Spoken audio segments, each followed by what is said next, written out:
नमस्कार।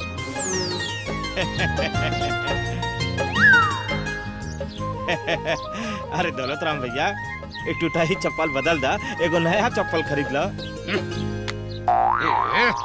टूटा ही चप्पल 6 साल से पहना तानी, अभी 2-4 साल और ही चली। काहे खातिर नया चप्पल खरीदी? हम खाली नाम है के दौलत राम बानी। बुढ़ी बाबा दौलत के नाम पर एगो फूटी कौड़ी भी नहीं के। ये सब छोड़ा, ये बताओ जो कमा खातिर हम भेजले रही भइल कि ना?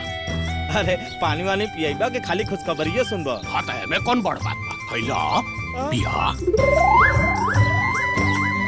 अरे खाली पानी कि चाय नाश्ता भी करइबा? ए शाम के माई, हाँ जी? एक कप चाय ले आइहा ना। अब चाय मंगवाओ था कि चाय मना करत हुआ? अरे बनत होई, उ सब छोड़ा। हम जनता रह के कहनी उ बात भइल कि ना? हाँ भैया, वो सब क्लियर हो गइल बा। तो बतावा शादी ब्याह के दिन कब तय करी? अरे का बात करत हुआ दौलत राम भैया? अरे हम भागल जाती का आपके घर से। अरे पहले चाय नाश्ता करावा, तब ओकर बाद बताई। तहार काम पे कम ध्यान और चाय पानी पे ज्यादा बा। रुका ले आवा तानी।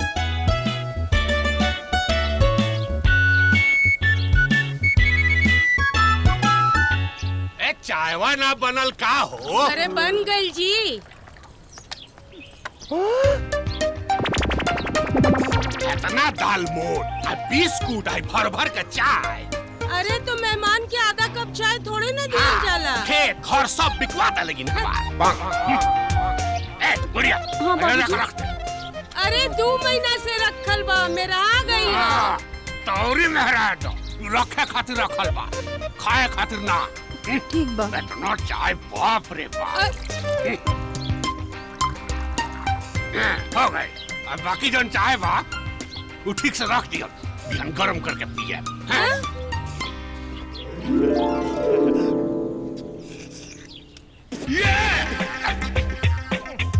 अरे चाय एकदम फीका बा, चाय में चीनी नहीं खे। अरे ज्यादा चीनी खा के शुगर के बीमारी से मरे के बका? हमरो तो हर सेहत के चिंता बा। अब ये सब छोड़ो, अब काम के बात करो। काम भइल कि ना? हाँ, काम के बाद ई भइल कि लड़की वाले मान गइल बाड़े और दहेज के साथ साथ 5 लाख रुपया कैश हवे, कैश। अरे भिखारी है का? 5 लाख रुपया भीख में देता रहे? हम तारा से पहले ही सब बात साफ साफ क्लियर कर देले रहनी कि 11 लाख रुपया से 1 रुपया कम ना ले, और साथ में दहेज का सारा सामान ट्रक भर के। और टूटल खटिया देखा रहे? होने रख देखा ना ओकरा के बनवा दे ना नया खटिया लेता कि नया पलंग मिली बेटा के दहेज में, तो शान से ओकरा पर सूता। अरे श्याम के माई अलगे अरमान पल्ले बाड़ी कि बेटा के दहेज में फ्रिज मिली तो फ्रिज का ठंडा पानी पिया। अब तू ही बताओ कि हम का करें? और न तो का, कपड़ा धो धो हाथ पैर दुखाए लागल।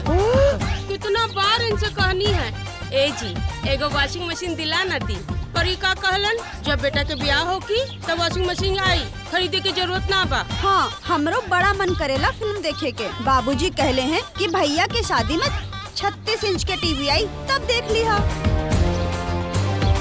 सुनला?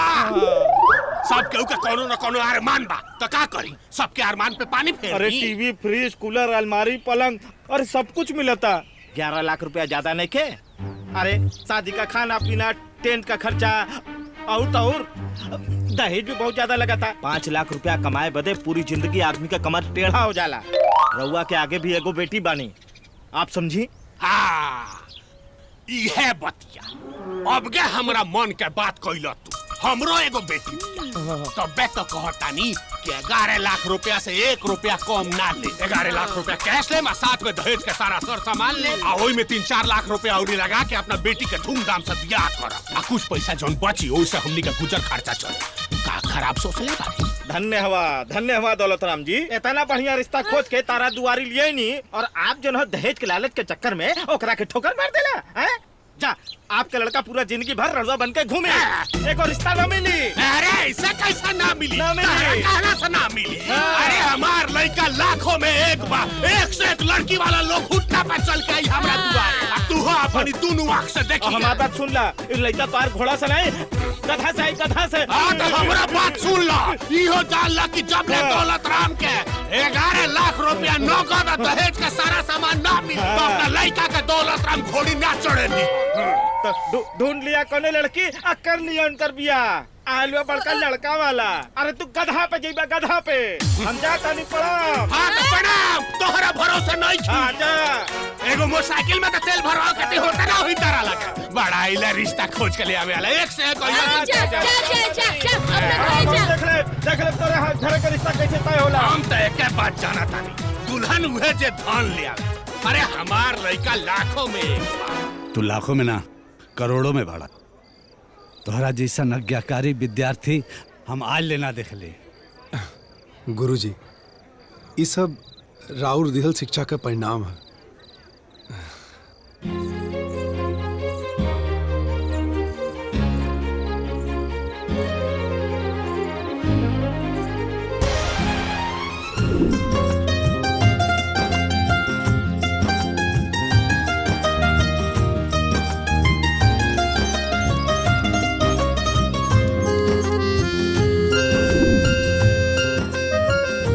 पंडित जी रुकी। मास्टर जी एगो जरूरी बात कर ली हल जाओ। हम ही कहत रहनी है कि दहेज के जो 3 लाख रुपया बाकी रहा है ना, पहले वो दे दिहल जाए, तबे जाके बियाह के प्रोग्राम आगे बढ़ी। देखी 2 लाख दे दे बानी, 3 लाख और देवे के बाद कुछ दिन का मोहलत दे दी।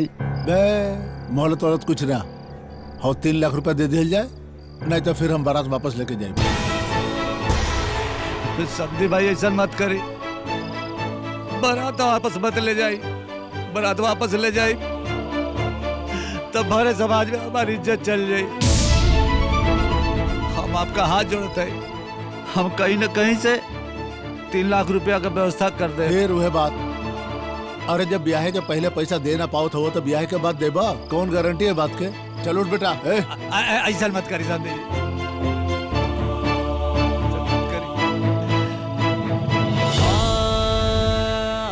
बाबूजी, बाबूजी, ये पगड़ी नीच और लालची के गोड़ में ना, रहुआ जैसे स्वाभिमानी के सिर में निकला गेला।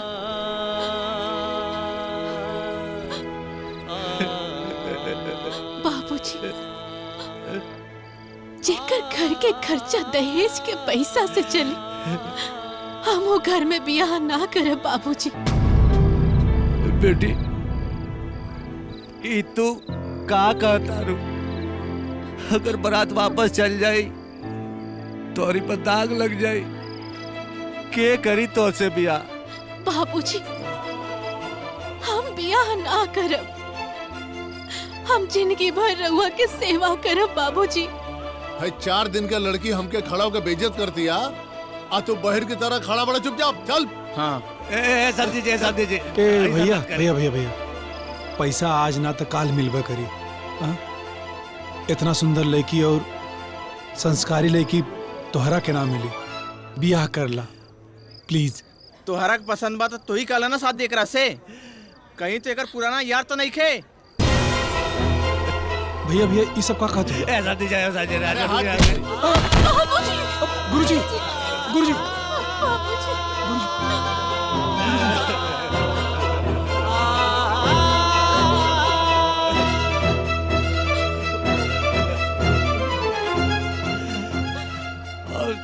सोचली कि अपने जीते जी अपने बेटी का घर संसार बसा दे,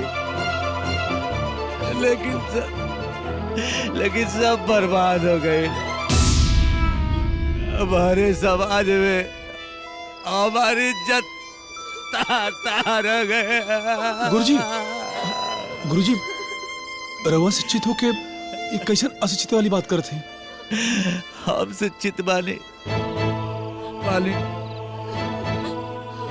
एगो लड़की का बाप भी माली बबुआ। ए समाज में बेटी का बाप बैल बहुत बड़ा गुनाह बा।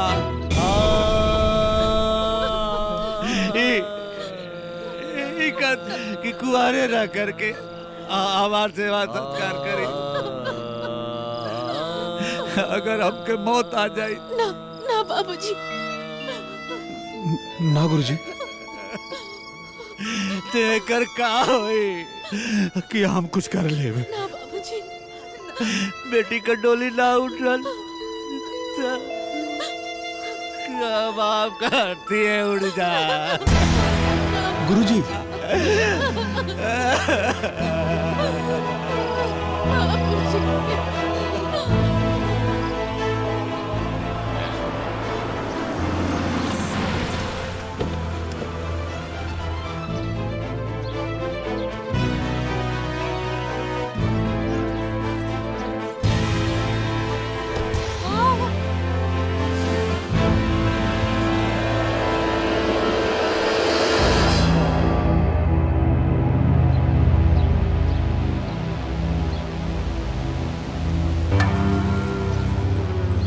बाबूजी, माई, हमार बहन गुड़िया के होई? राहुल बहू।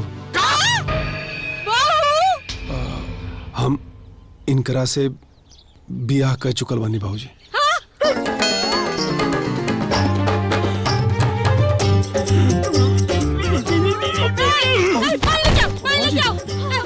बाबूजी, बाबूजी, बाबूजी,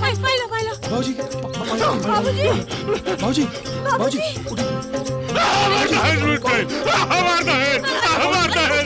दादा हम बियाह के नहीं मानत। बिना माई बाप के करो बियाह शादी होला। बाबूजी बात ऐसे न कि गुरुजी के मान सम्मान के खातिर अरे बाप रे। बियाह करे के पड़ गई। गुरुजी का मान सम्मान गल। हाँ। बिना दान दहेज के कोनो बियाह शादी होला। दुल्हन हुए कहाई जौन धन ले आई। हाँ। और एक बार ई कलमुही के हम बहु स्वीकार ना करा।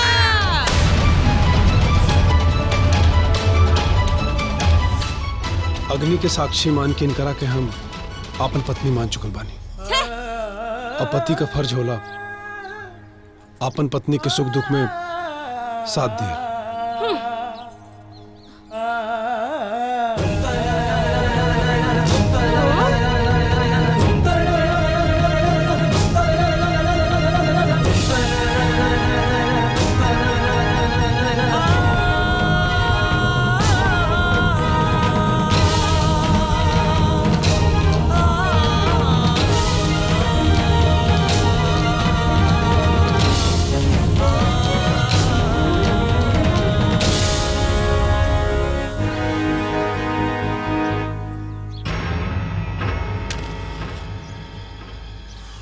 हमार सारा अरमान पर पानी फिर गई। सारा सपना अधूरा रह गई। हद तेरी के।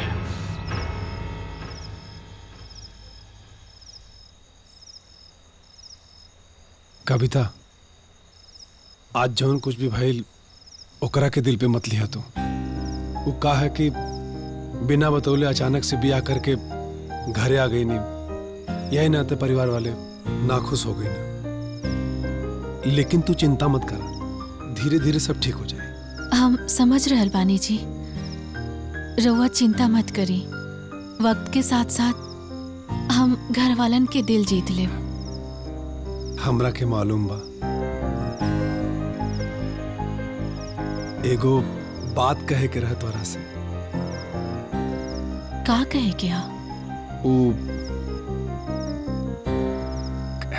कॉलेज के टाइम से ही हम तोरा के पसंद करत रहनी।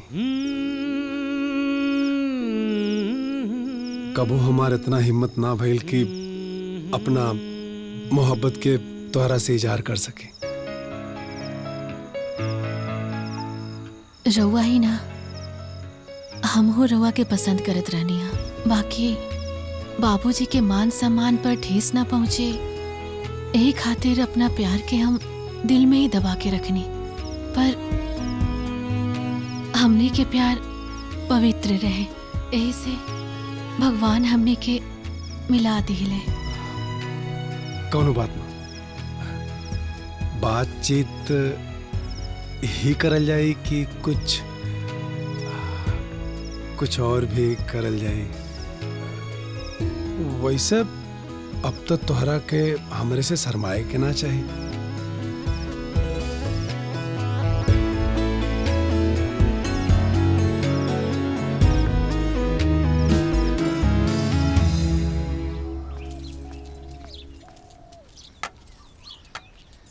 एकर बिया तो होखे से रहल, बेना डुलावत डुलावत जिंदगी गुजर जाई।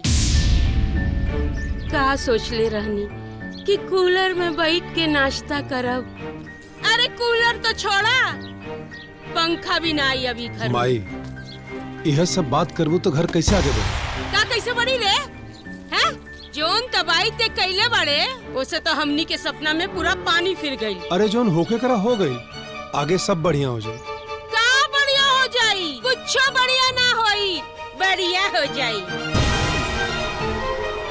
एकर बिया होखबे ना करी, देख लिए तू।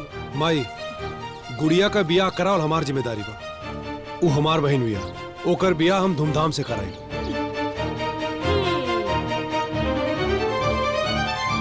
तनी पानी लेके आवा।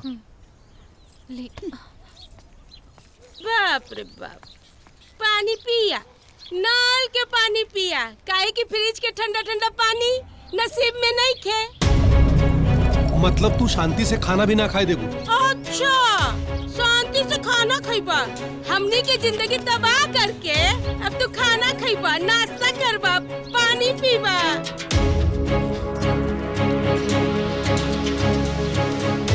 अरे काहे उठ गइला? करा नाश्ता। हमार बेटी घर में बैठ गई और इनके पानी और नाश्ता के पड़ल बा। लो, हो गइलन गुस्सा, तो होत रहा गुस्सा। हमार बेटी के बियाह ना हुई तो हमके गुस्सा ना आई का? हमके तबाह करके चल गइलन, गुस्सा। ए जी, नाश्ता करके जाई ना। का नाश्ता करे? जब देखा चौ चौ चौ चौ। माई के कुछ भी बोला तो करा के सुन ही के ना। हो गई नाश्ता हमारा। ए जी, माई के बात के बुरा मत मानी, नाश्ता करके जाई ना। जायदा, तू परेशान मत होगा, हम आके खा लें।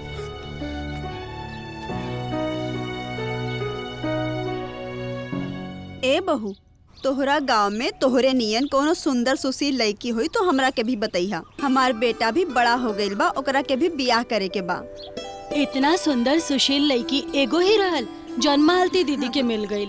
ऐसन दूसर लड़की कहाँ मिली? अच्छा दीदी, अब हमनी के आज्ञा दी। आइला दुल्हन, चला तनी। ई नेग रखला आ खूब खुश रहा, ठीक बा?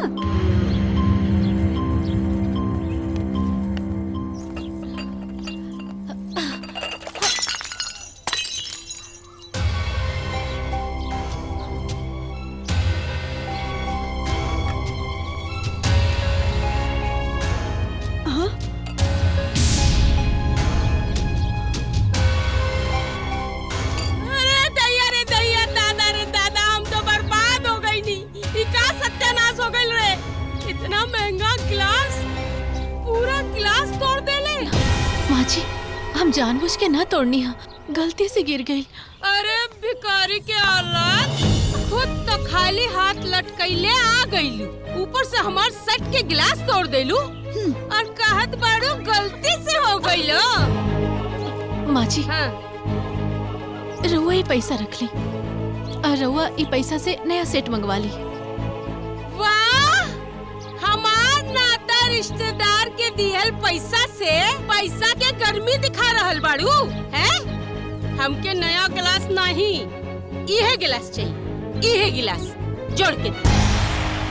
माई, भला ही टूटल गिलास के हम कैसे जोड़ सकी? हमके ना पता, हमके यह चाहिए बस, यही जोड़ के दा। अरे भाई, इस शीशा के गिलास हवे, कैसे जुड़ी है? एक कलमुही, यह गिलास जोड़ के दे, दे। माई, मत पकड़ी, बहुत दर्द होता। दर्द होत बा?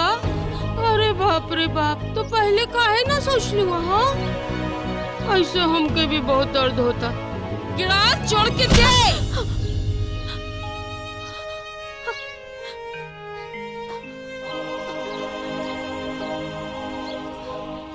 माई टोटल गिलास के कैसे जोड़ी? हम बताई, रुक, हम बतावत, रुक।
आज बड़ा जल्दी नींद आ गई। अरे ई का भाई, ई हाथ में पट्टी काहे बांधल है? ओ कुछ ना जी, ओ तरकारी काटत रहनी था, हाथ कट गई, ऐसे पट्टी बांध ले बानी। वो सब ठीक है, लेकिन तुहार चेहरा तो पूरा रोवल जैसन लगत है। बोला। ए जी, मार लगी, खून बही, आँख से आंसू ना निकली। अरे इमन रोत कहाँ हो? अरे खाना वाना बनौले में से छोट मोट चोट लग जाला है ना।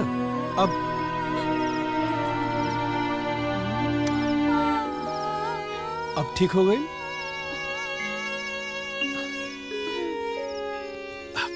खाना ना खैलू है? रउआ के खेला से पहले हम कैसे खा सकीला जी? अच्छा ठीक, तू जाके खाना लगावा, हम कपड़ा बदल के आवत हैं। ठीक बाजी।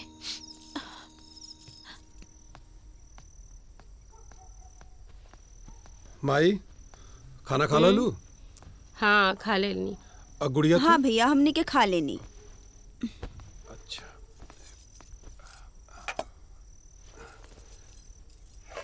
अब तू बैठा, साथे खाना खा ला। बैठा, सोचत का हो? बैठा, हम कहते आवा खा ला।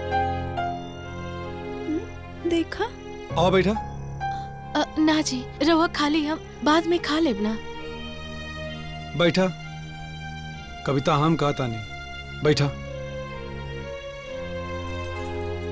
पत्नी के ही हक ना होला पति के सेवा करे के। पत्नी के प्रति कुछ पति का भी अधिकार होखेला। हाँ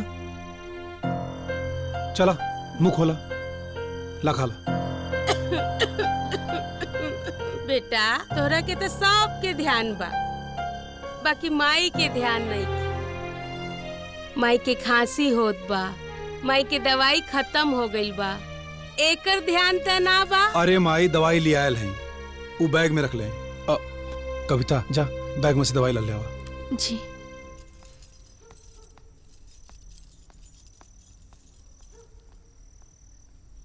सत्यानाशी।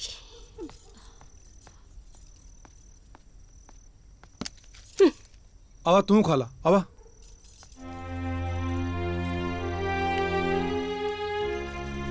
ला खा ला। हाँ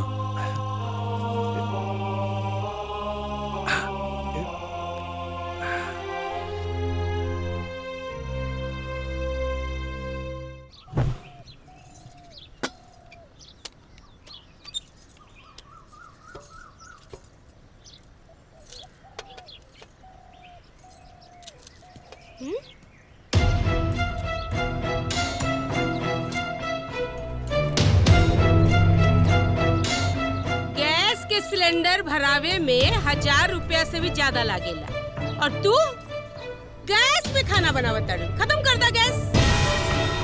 तोरे खातिर तुम सिलेंडर भरवावत तनी तहर बाप पैसा देवेला रे। हाँ माँ जी हम तो खाना ही बनावत बानी ना। तो बना ना खाना, के मना कइले बा? लकड़ी जला, चूल्हा पर खाना बना, चाय बना, जो मर्जी बना, लेकिन चूल्हा पे बना।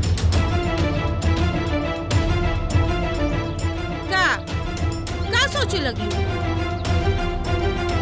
चलो जाके बना चूल्हा पे।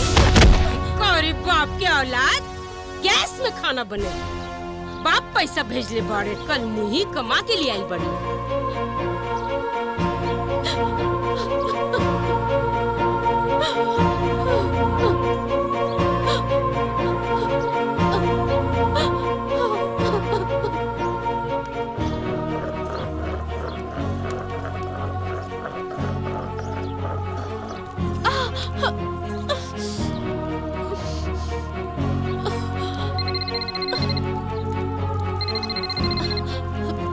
बाबूजी। हेलो। प्रणाम बाबूजी। खुश रहा बेटी। कैसन बाड़ू? एकदम ठीक बानी बाबूजी। अच्छा बानी बिटिया। रहुआ कैसन बानी? और घर में सास ससुर ननद अब बबुआ कैसन बाना? सब लोग बहुत अच्छा बाड़े बाबूजी। सब लोग हमार बहुत ख्याल रखेले और बहुत माने ले हमरा के। अरे दूध उबल गई, सारा दूध गिर गई रे। अरे सत्यानाशी। अरे मुही तोर ध्यान कहाँ बा? अबे तो सारा दूध उबल गई रहा। अरे कौनो लूर सीख के नाइल बड़ी करे अपने घर से, कौनो लूर सीख के नाइल बड़ी करे। अब भाई तो सारा दूध बह जात ना। फुल दूध बह जात ना कल मुही। चूल्हे पर हम पहली बार खाना बनावत हनी, ऐसे आग के अंदाज हम समझ न पानी। अरे बाप रे बाप, वो भिखारी बाप एगो जोड़ा में बेच देलस और बेटी के बाद महाराजा वाला आग के अंदाज ना मिलेल। चल बस अब हम तोरा के सिखाई। रुक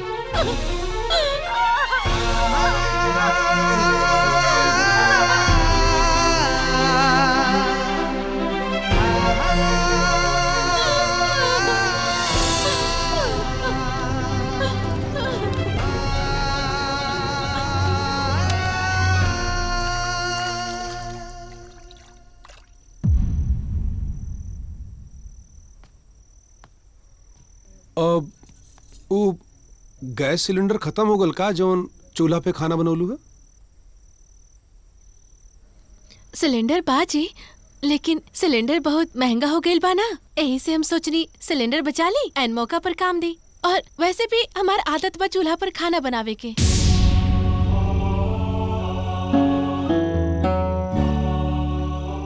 तोहरा जैसे औरत जेकरा घरे भी जाई ना, वो घर के स्वर्ग बना दे। हम बहुत खुश नसीब बने तोहरा जैसे जीवन साथी पत्नी के रूप में मिला। अच्छा चलो अरे ये का करत बानी? तोहार मदद करत हई। अरे तू दिन भर काम करके थक जालू ना, वैसे भी तोहरा हाथ में चोट लगल बा, देखा। ई का ई तोहार अंगुरी कैसे जर गइल बा? हाँ? उ का है ना, हमरा के चूल्हा पर खाना बनावे की आदत नहीं खे।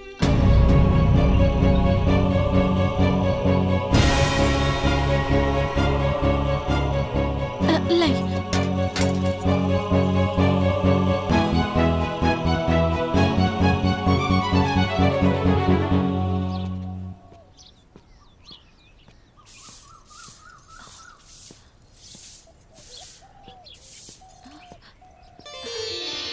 बाबूजी।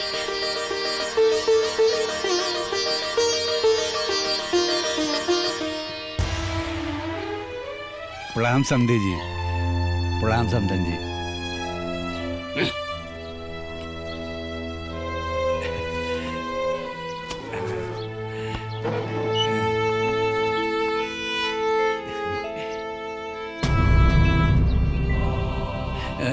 समधी जी का हाल चाल बा? खबरदार जे हमरा के समधी उमदी कहले। भिखारी कहीं के है का कचरा लेके आइल बड़ा। है अबाड़ कबाड़ उठाओ और निकल यहाँ से। समझे जी बिटिया के घरे खाली हाथ ना न जाए के। बिटिया के यहाँ खाली हाथ ना जाए के ई याद बा। अब बिटिया के पैदा कैले के बाद ओकरा बियाह में दानो दहेज दोहल जाला ई याद नहीं के। खबरदार जे हमरा के समधी उमदी कहले भिख मांगना कहीं के।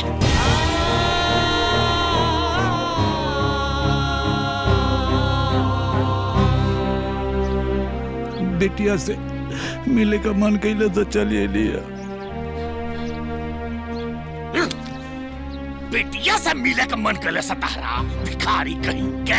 अगर अपना बिटिया से मिले खातिर इतना तड़पता रहनू तो दोनों हाथ में 11 लाख रुपया सहेज ले। चलो चलो ये हमारे चौकट पे और ओकरा पीछे पीछे ट्रैक्टर पे कूलर फ्रिज वॉशिंग मशीन सारा सर सामान एगो मोटरसाइकिल लद ले लेके आ जाइए।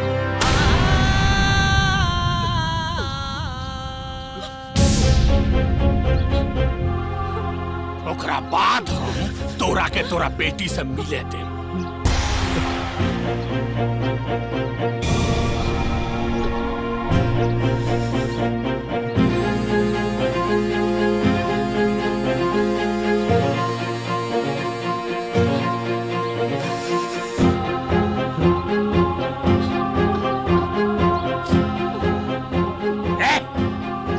भिखारी तोरा सुनात नहीं खे। बाबूजी चलो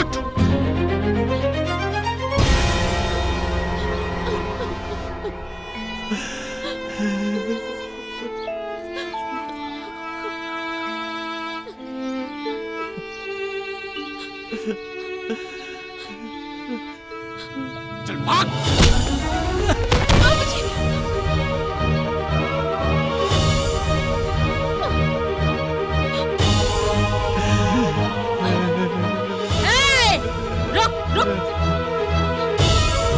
भाई अपन घटिया कपड़ा और सड़ा मिठाई लेके जाओ।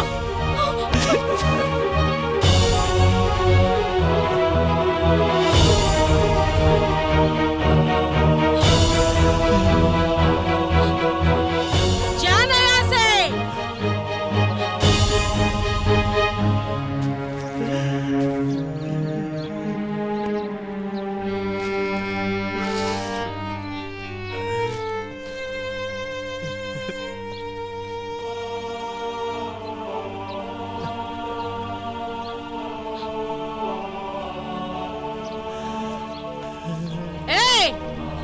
ई पापड़ मिक्सचर बिस्कुट ट्रे में सजा के केकरे खातिर लेके आइल बड़ी? भिखारी बाप खातिर।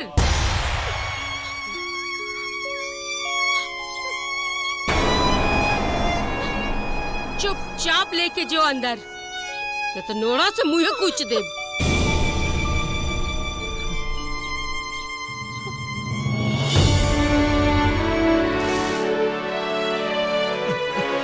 अब कल मुंह देखा था निकलना कि ना निकल। चल अंदर।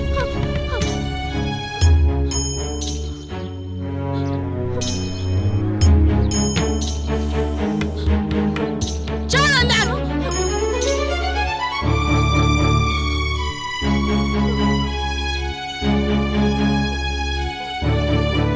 जो अरे जाना भिख मंगा।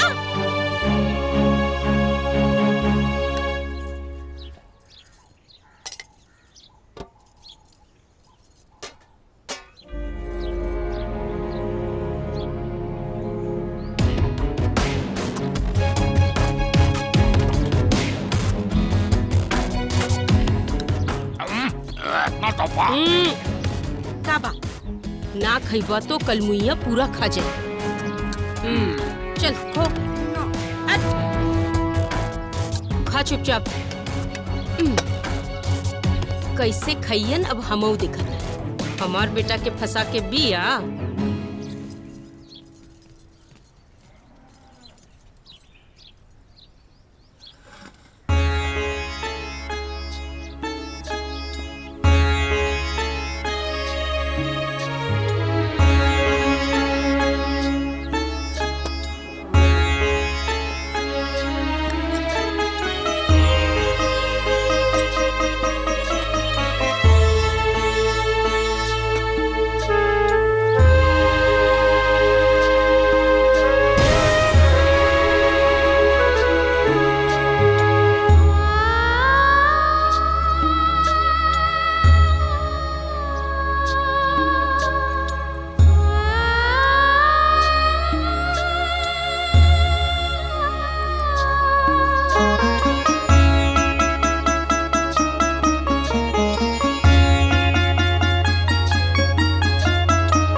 रउआ इतना रात के केल काहे ठोकतानी जी?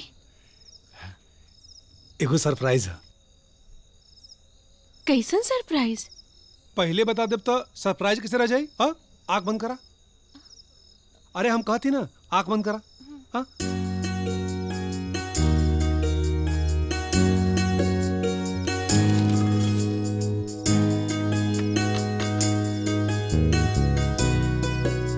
आंख खुला।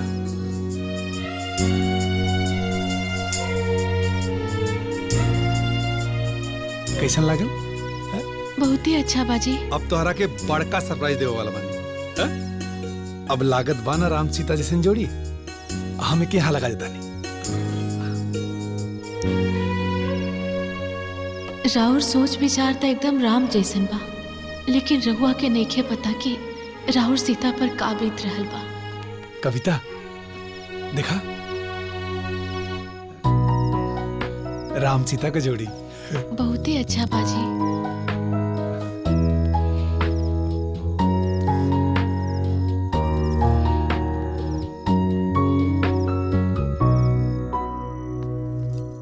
ए जी, ई इतना ढीठ बिया कि यहाँ से भक्तो नहीं खे।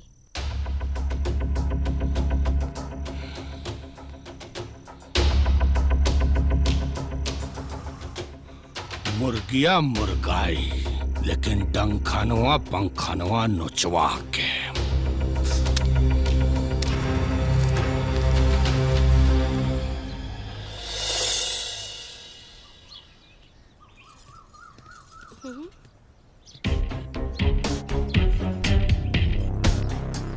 का हो, का ताकत बड़ू?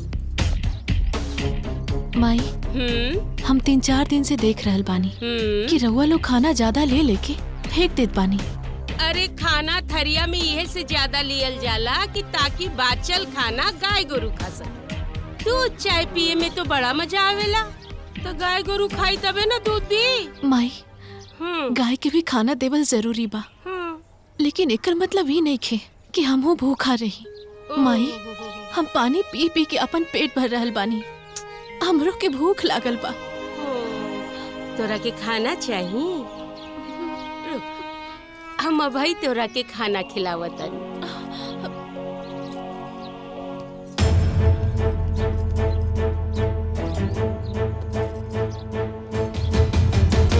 देख, आज हम तोरा के कैसन खाना खिलावतन।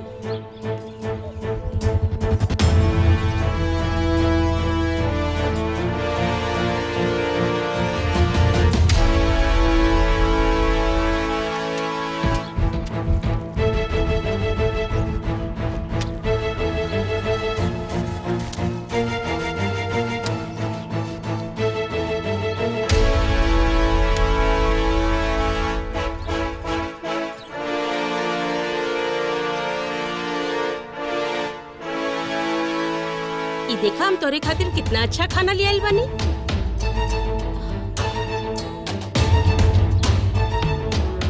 तोरा के भूख लगल बना, खइबू ना? माई, रउआ पागल हो गइल बानी का? हम ही खाई? हाँ, हम पागल हो गइल बानी कि लोग ऐसा खाना ना खाला, बाकी तू खइबू।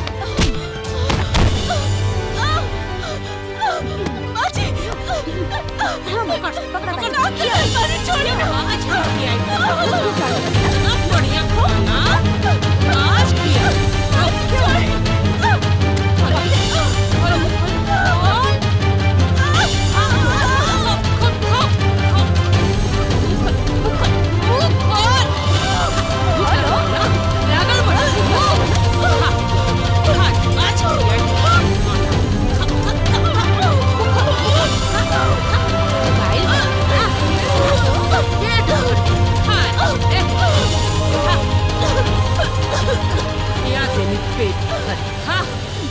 भर गई ना, अब 4 दिन लग भूख ना लागी।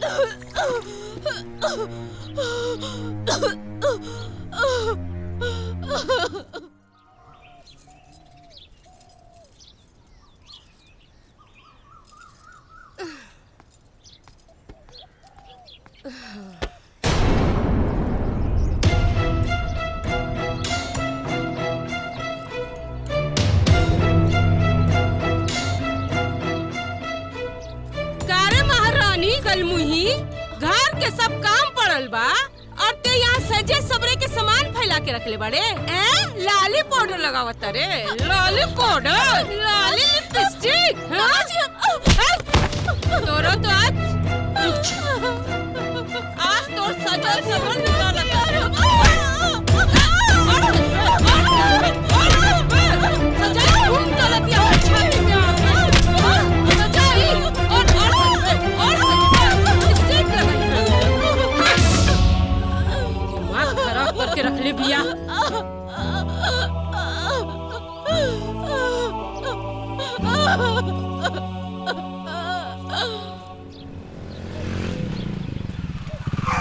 कविता, कविता, कविता, अरे बेटा चल चल चल चल।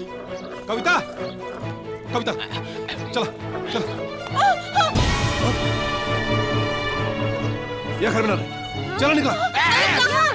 अरे का भइल, काहे घर छोड़ के जाता? हमारा माई के भरपूर दहेज ना मिला, यही नाते इनकरा साथे ही मारपीट करते हैं। तू खुद देख ला, देख ला। अगर तुम्हारा आँखी में इतना ही खटकत है, हमको काम करती बाबूजी, हम यहाँ घर से इनके लेके चल जाते हैं और हर महीना तौलन के खर्चा खातिर 5-6 हजार रुपया डाल दे, ताकि तू लोन सकून चला सका और यो सकून चला सका। बाकी ये बेटा तोरा से के कहले बा कि हमनी केकरा के मारीला पीटीला? ए बहू, तू कहले बाड़ू का कि हम तोरा के मारीला पीटीला?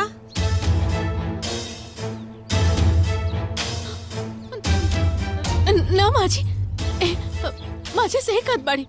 हमरा के केहू मारे पिटेला ना, बल्कि हमरा तो सब जने प्यार करेला। माजी चुप करा, चुप करा तू।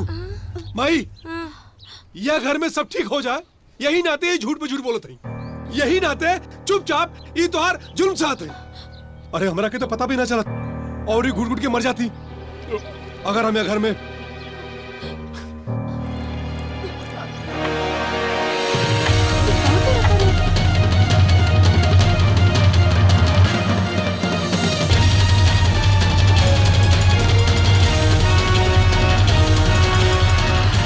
अगर हम कैमरा ना लगोले हुई तू खुद देख ला, इनके तरफ देख ला।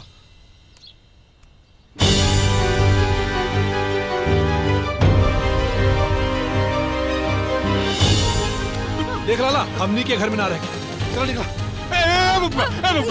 रुको, माई बाप के बेसहारा छोड़ के मत जा। अरे बुढ़ौती में हमने का अकेला मत छोड़ा बबुआ। अरे हमरा आरती का कांदा के दी, ये तो मूर्ख बिया। मन करता है कि चपले चपले इतना सुंदर और संस्कारी बहू मिलल बिया, इनके टीवी, फ्रिज और वॉशिंग मशीन के शौक चढ़ल बा। एगो बात कान खोल के सुन लो, अगर आज के बाद अगर तनको आँख उठा कर देख लू हमरा बहू के तरफ, एको शब्द बोल लू तो हमरा से बुरा केहू ना हुई। चपले चपले मारब तोहरा के। बहुरिया, ऐसे समझावा ना हमरा बबुआ के केहू तरह मना लो। घर छोड़ के मत जा लगी, घर छोड़ के मत जा लगी। बाबूजी के समझाई ना, ई का कर रहल बाड़े? बाप का बेसहारा छोड़ के मत जा। केकरा घर में झगड़ा ना होखेला, समझाई ना, उठाई ना बाबूजी के। ना बनिया लू, हमरा लाश पर से होके जा। बका छोड़ के मत जा लगी। हमारी इकलौता लड़का हमारा के छोड़ के चल जाई। हम कैसे जिया वो दादा? एजी का करत हई? रउआ हमके चप्पल उठैनी, हम तो कुछ ना समझ पाऊनी।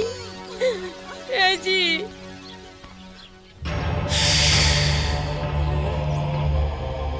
लेकिन हमरा समझ में आ गई, का वो तो हम समय रहते समझदारी दिखा देनी है। अगर इस श्यामुआ घर से चल गए तो हमनी के दहेज पावे के लालसा अधूरा रह जाई। बाकी एजी, ई कल मुही तो घर से जैते नहीं खे, तो शादी कैसे होगी? अभी एक सेवा देवी के जैसन करा लगिन।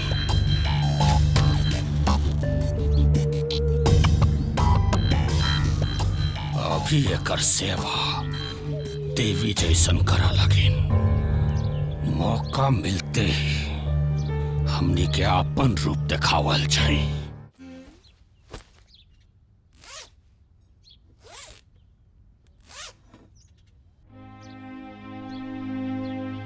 का भइल? इतना उदास काहे हो? ना जी, कुछो ना। रहुआ ऐसन का सोचत बानी? पहली बात तू हमरा से झूठ मत बोलल करा। देखा तुहार उदासी तोहरा आंख में साफ दिखता। बतावा का बात? रहुआ आज जात बानी, यही से मन उदास बाजी। देखा कविता, हमारा घरे अले 6-7 महीना से ऊपर हो गई। काहे से कि घरे काफी दिन हो गई और अब हमनी के जिम्मेदारी भी बढ़ गई बा। अब हमनी के 2 से 3 होके वाला बनी जा और अब तो हम टेंशन फ्री हो गए बानी। काहे से कि माई बाबूजी और गुड़िया भी तोरा से इतना प्यार करे लागल बा। हम बड़ी भाग्यशाली बानी जी कि हमारे घर में बियाह भइल बा। सास के रूप में माई मिलल बाड़ी और ननद के रूप में बहन के प्यार मिलत बा। अब तू अपन आंसू पोंछ ला, हम चलत आनी, ठीक है? छोड़ा, हम ले ले। चला बबुआ, संभाल के जाइयो। खाना पीना पर ध्यान दियो और तनको चिंता मत करियो। हमनी के पानी जानू। गाड़िया कितना भाड़ा में मंगवाला? बाबूजी 600 रुपया स्टेशन तक छोड़ दी। जियतरा जियतरा। खुश रहा, खुश रहा।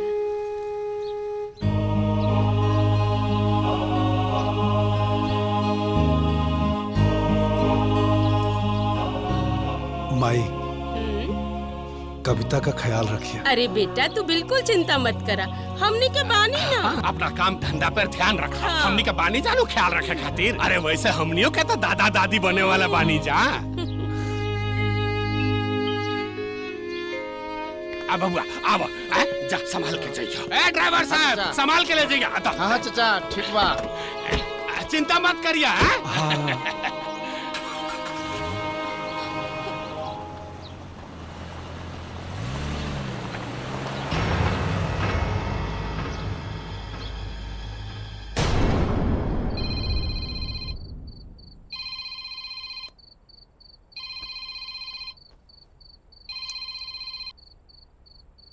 हाँ कविता। हाँ जी, प्रणाम। प्रणाम। रहुआ आराम से पहुँच गई नी? हाँ, हम तो पहुँच गए नी। तू कैसन बाड़ू? हम ठीक बानी जी। अच्छा सुना, तू समय से खाना पीना और दवाई टाइम से खा लेवल करा, ठीक बा? वो कहा है कि हमनी के होखे वाला लाल थोड़ा तंदुरुस्त होके के चाहिए। हाँ जी, रहुआ बिल्कुल परेशान मत होगी, हम अपन ख्याल रखब।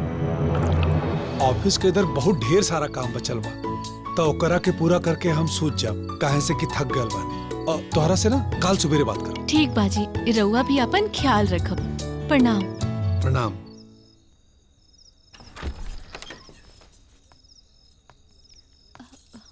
इला दूध पीला। ना माँ जी, पेट भरल बा और रहुआ इतना खाना खिला देले बानी। वो सब कुछ बहाना ना चली। तू दूध पीबू खैबू अच्छा से, तब ना हमार पोता बड़ा हुई अच्छा से। हाँ चला, पिया पिया पिया। पूरा दूध पी लेबू तो हमार पोता भी पी। हाँ वाह, ये हमारा अच्छा बच्चा वाला काम भइल ना। चला सुच, आराम करा, हम सब काम कर ले। चादर उड़ा दी? ना माँ जी। चलो सो जा।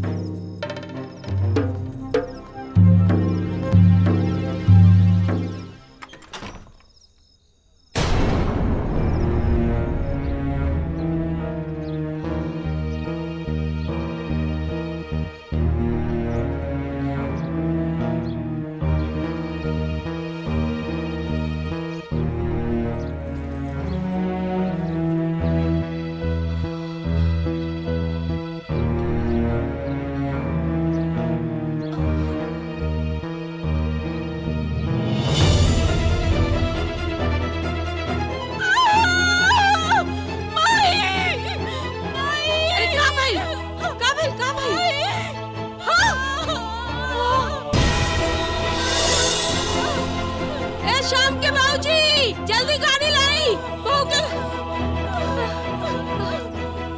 कुछ नहीं कुछ नहीं कुछ नहीं। अरे जल्दी बुलाई।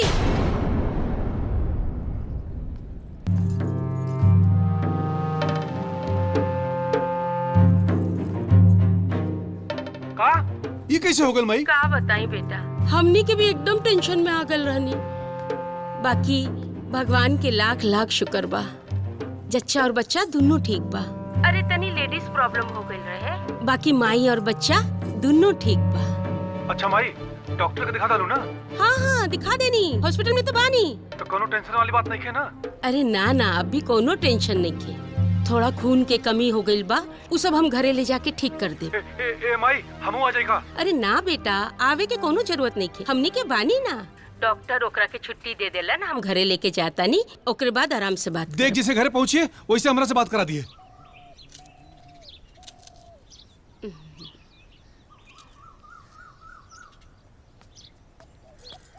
खाला खाला खाला खा भौजी। हाँ, बहुत बढ़िया।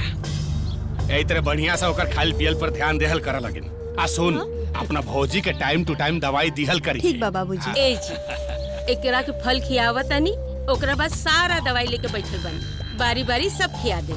ली भौजी दूध पी ली।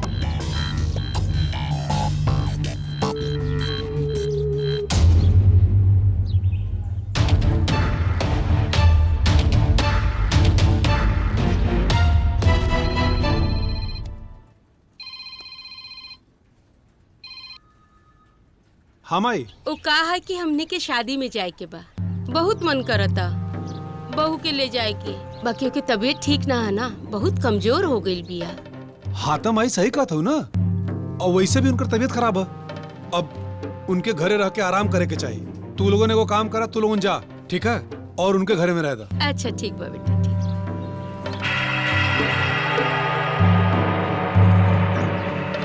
बहू, हम खाना बना देले बानी, खाना खा के दवाई खा के आराम करिए। ठीक बा ना? माई, ठीक बा। बहू, अपन तबीयत के ध्यान रखिए। हाँ ठीक बा बाबूजी। चला चला चला बेटा। ख्याल रखिए भौजी।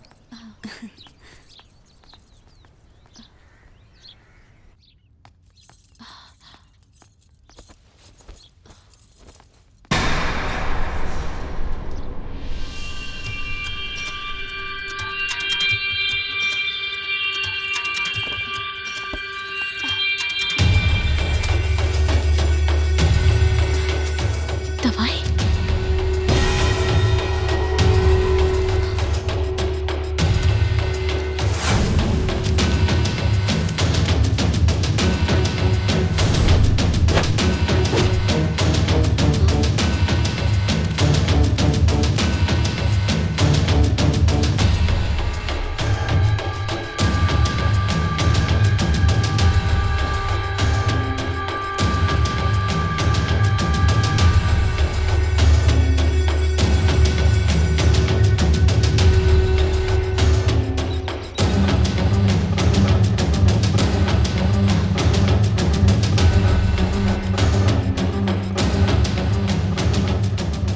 हाँ? ई दवाई खत्म हो गइल बा, दवाई दे दी। दा।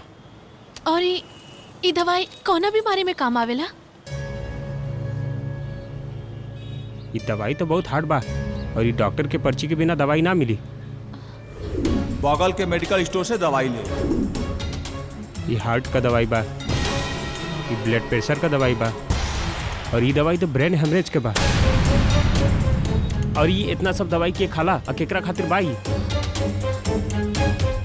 भैया दी दवाई।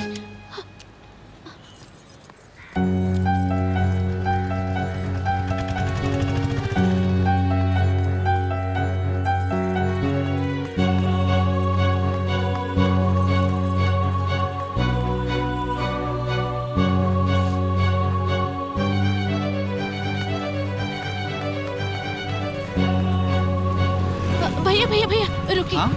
ई डॉक्टर साहब कब आई है? डॉक्टर? कौन डॉक्टर? यहाँ कोनो डॉक्टर नहीं खे रहे। अब घबराए कोनो जरूरत नहीं के, हम कुछ दवाई लिख देता नहीं।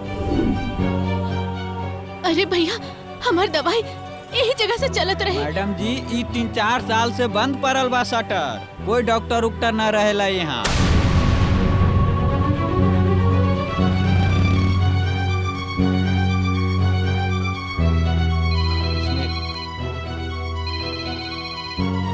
सॉरी।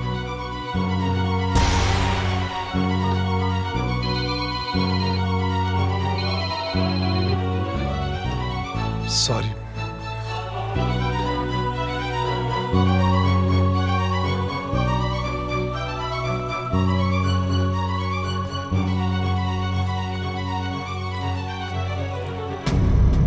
डॉक्टर साहब, हम रउआ के कहाँ कहाँ ने खोजनी, रउआ के क्लिनिक में भी गई नहीं, पता चलल वहाँ क्लिनिक तो कबो रहबे न कइल। काहे खातिर खोजत रहलू?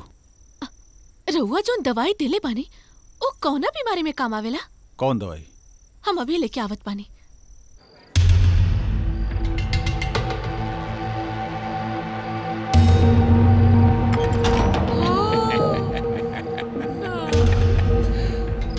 हमनी के काम हो गई।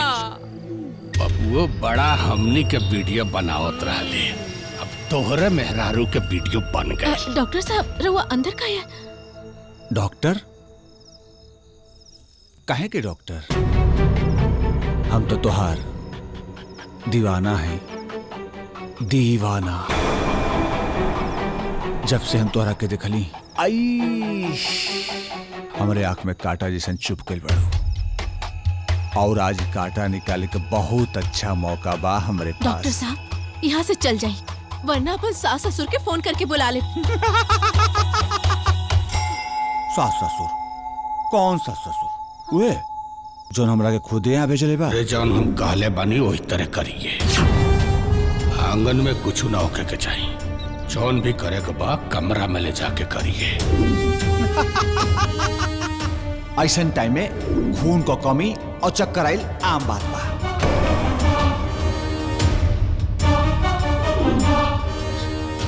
दुनिया में आने से पहले ही तुम लोग हमारे बच्चा के मारे के चाहता रहा। सच, 100% सच। और और क्यों ना तो सास और ससुर, और हाँ ये दोनों चल गए सर ब्याह में। और आज हमारा के फिर तरह से तुम्हारे साथ हमरा के तो लोग के सच्चाई पता चल गई बा। हमरा के तो लोग हार्ड दवाई खिया के हमके और हमरे बच्चा के मारे के चाहता रहा, पर हम इतना जल्दी मर अपना जब ले तू लोग के जेल न भेजवा दे। हम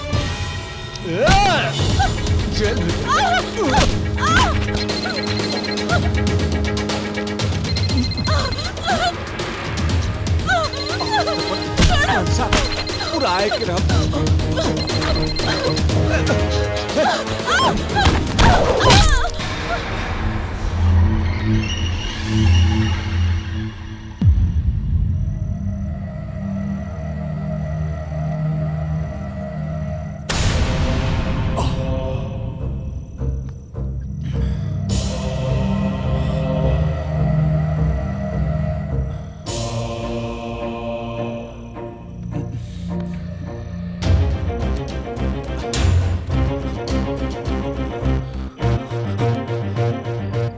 हो महेंद्र, काम हो गई?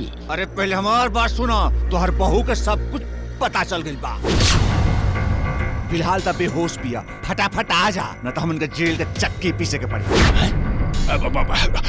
अच्छा होता जा, जल्दी जल्दी चलो चलो चलो चलो चलो चलो।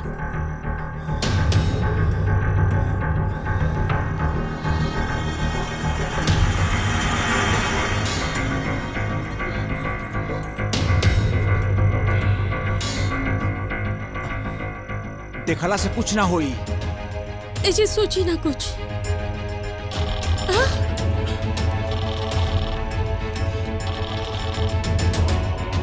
कर फोन शम्मा के फोन हम का करूं? हम के कुछ हुआ बात करी। बता रही हूं तू आराम से ओकरा के समझा सकता रू, ना फोन लो ना बात कर।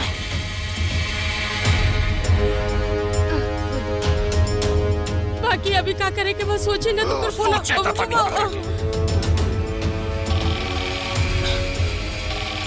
ला बात कर, पहला ओकरा के ला उठाओ बात करो। हेलो माई, तू लोग शादी में हुआ कि घरे पहुंच गए लोग? हमने के तो शादी में बानी, अभी थोड़ा देर में घरे जाए वाला बानी। अरे माई वो कहा है कि आज हम सुबेरे से अपने बड़े साहब के साथ रहनी तो काफी व्यस्त रहनी, तो यही ना ते कविता का फोन ना उठानी, और फिर जब फ्री बहनी तो उनका फोन करती हूँ, फोन ना उठाओ थे। अरे बेटा तू तो जानता रहा ना ओकर तबीयत खराब बा, फोन चार्जिंग में लगा के सूत गई हुई। अब घरे जाके बात करा दे, है ना? हाँ ठीक है हाँ ठीक बा। अरे केहू बोली का कह जाओ। हाँ। जौन काम 15 दिन महीना में करे के प्लान रहा हमनी के, आज के आज अब ये करे के पड़ी।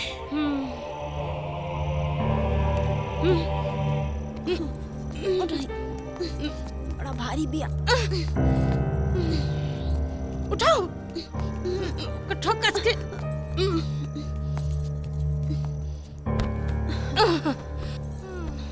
अभी कल मुही से छुटकारा मिली और एकर मनुष्य बच्चा से पीछे छूटी।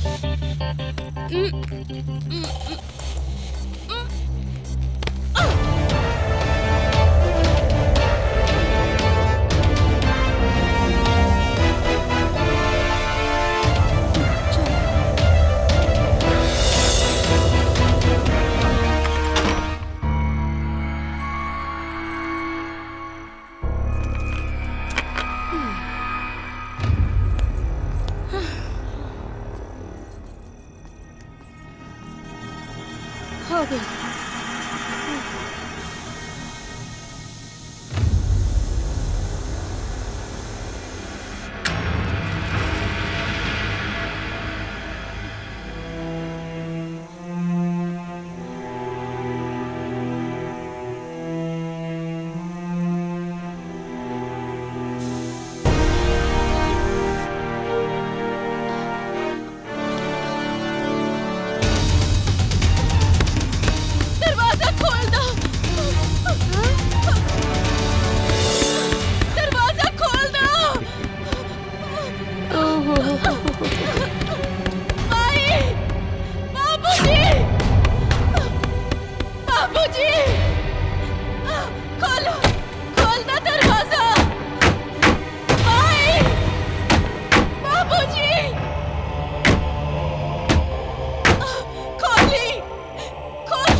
चाइना।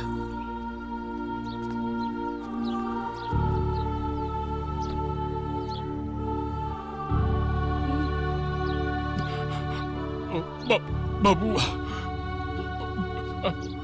हमने के इकलौता औलाद हुआ तू, ऐसे जिंदगी ना कटेला बबुआ। देखा तू जेकरा याद में खायल पियल छोड़ देले बाड़ा, जेकरा याद में तू दिन रात रोआ तारा के रोआ देख के हमरे के करेजा फाटा था। लेकिन जाना तारा बबुआ, वो शायद तारा से इतना प्यार ना करत रहे। एक ऐसन बात करती बाबूजी, कविता हमरा से बहुत प्यार करत रहनी। अरे बबुआ, अगर वो तारा से प्यार करी तो ऐसन कुकरम थोड़े करी। कैसन? कैसे बताए? अपने औलाद के सामने हमनी के बेशर्मी से अपन मुंह खोले के पड़ा था। एक दिन के बात है बबुआ, हमनी के ओकरा कमरा से एगो मर्द के निकाल के भागत देखनी चा।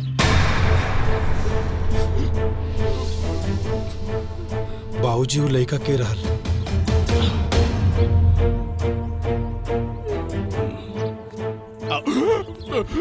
बबुआ जाना तेरा बेटा वो दिन रात के इतना अंधेरा रहे ठीक से होकर चेहरा देखी न पाऊनी। अगर तोरा के बता देती तो तू टूट जाता। बहू से कहती तू पलट जाई। यही से जब शादी में जात रहनी जा छुपा के कैमरा लगा के चल गई नी। और ओकर बाद जब देखनी हमके हमार आँख में विश्वास न भइल। हम तो शर्म से ही धरती पे खड़ा गई। ऐसन का बबुआ तारा के बतावे में इतना शर्म आवता, तारा के दिखावे के हिम्मत नहीं के हो। ऐसन का है बाबूजी जोन हमरा के ना दिखा सकला लोगन। ठीक बा, अब तू इतना जिद करा तारा तो ला खुदे के आँख से देख ला। हाय ला, देख ला, देख।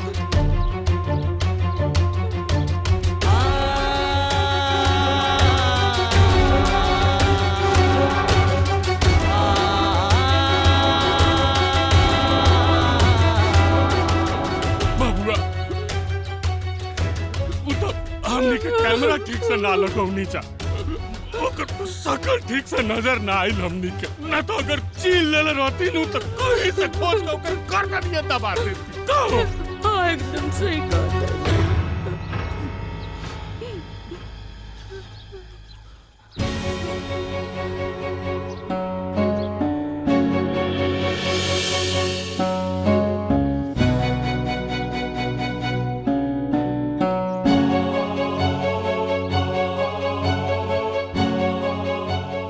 हमरे साथ ऐसा काहे कैलो?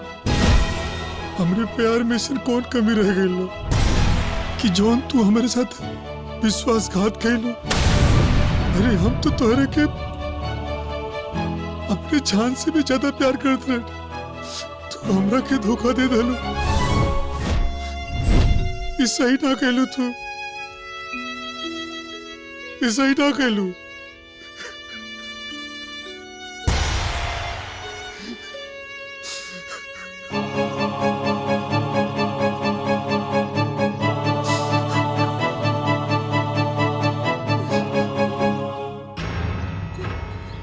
ऐसे मत रो बेटा, ऐसा फूट फूट के रोबे तो तोर माई के कलेजा पे का बीती। हाँ बेटा, देखा ना कहा करम के लेख बा, जौना के तू अपन जीवन साथी बनौला, वह तारा साथे विश्वासघात कैलस। ऐसा कलंकनी या कुलटा के कारण तू अपन जिंदगी बर्बाद मत कर। तारा के हालत में हमने के न खींचा देख सकत। आखिर तार माई बाप भाई जा, एगो बाप होके तारा सामने हाथ जोड़ता नहीं बेटा। ऐसे जिंदगी के तबाह मत कर, दूसर बियाह कर ला, तारा के हमार कसम। हाँ बेटा, बाबूजी सही कहा था हुए। एगो माई बापू के अरमान होला, ओकर औलाद ओकर जीते जी खुशहाल रहे। तू पहली शादी अपन मर्जी से कहला और हमने के कुछो ना कहनी। बाकी ये दूसर शादी हमने के पसंद के लड़की से करे के पड़ी। अगर तू शादी से इनकार कर दे बना तो हमने के मरा मुंह देखबा।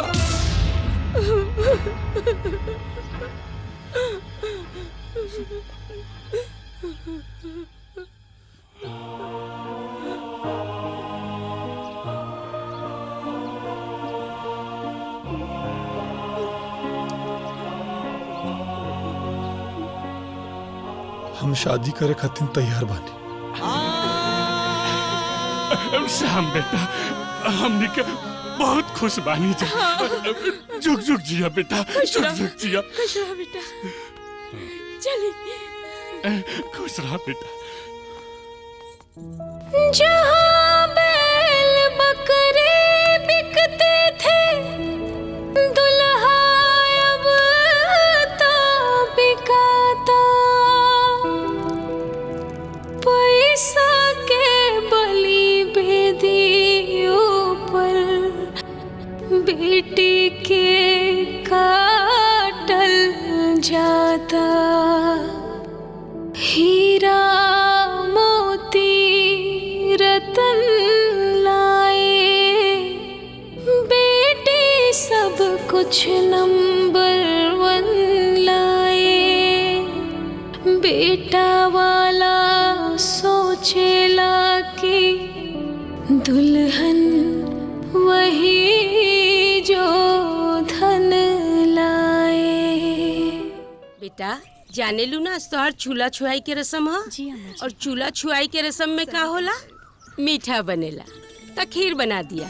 हाँ अरे मीठा से याद आइल, आज शाम लखनऊ जाता रे, उनकर खातिर भी मीठा बना दिया। ओके बेसन के लड्डू बहुत पसंद बा। हाँ तो बेसन के लड्डू डिब्बा में भर के दिया जाई, ओकरा के पानी उनी पिए में काम आई ना, है ना? बना दिया। लड़की बहुरिया भी बड़ा सुंदर बाड़ी है ना।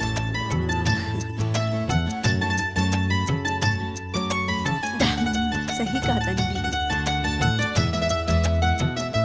बहू अब चूल्हा जलावा।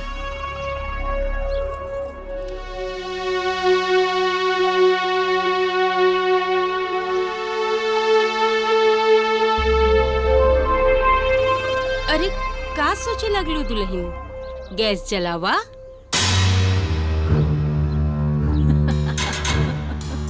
का भाई? अम्मा जी हाँ अगर गैस जलाई ऐसन त ना होगी ना कि हमरा के बेरउआ जला के मारते।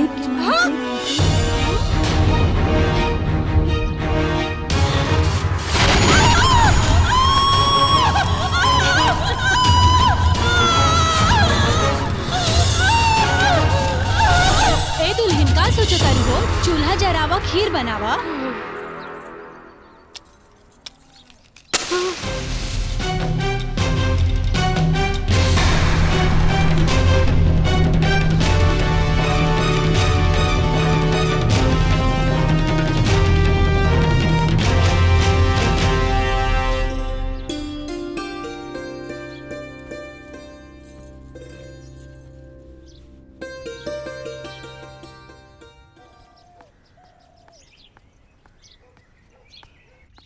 भौजी चाय। ई फोटो यहाँ कैसे आयल? ठीक बा हम निकाल देता नहीं। खबरदार छोड़ा। जेकर जहाँ जगह होखेला ओही जाऊ होके के चाहे, समझ लो। और ई फोटो दोबारा यहाँ से निकाले की कोशिश भी मत करिहा। जा यहाँ से। ठीक बा जा।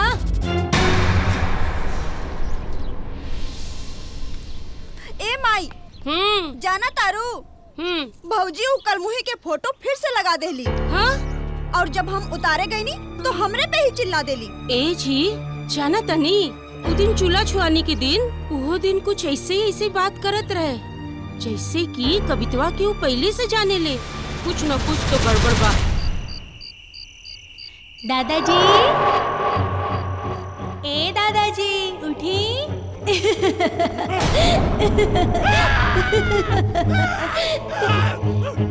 दादाजी हमरे पास आवा, जल्दी से आवा। आवा दादाजी आवा। आवा आवा।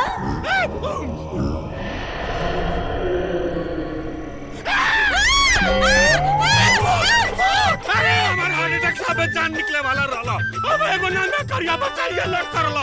हमरा को दादाजी अरे आई हमरा लागे। दादाजी हमरा लागे आई। हमरा लागे आई। कुछ तो ना बा ऊपर।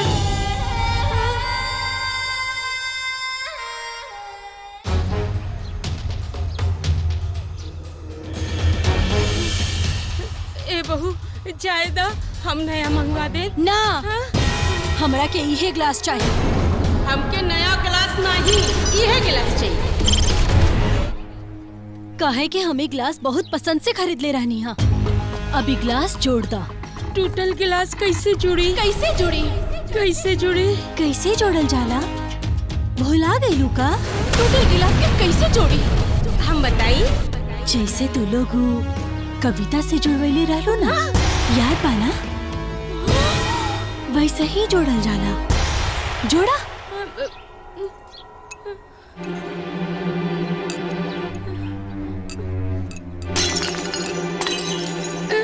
ना जोड़त बा बहू, कैसे जोड़ी? ना नहीं खे जोड़ा था? ना ना ना जोड़ा था।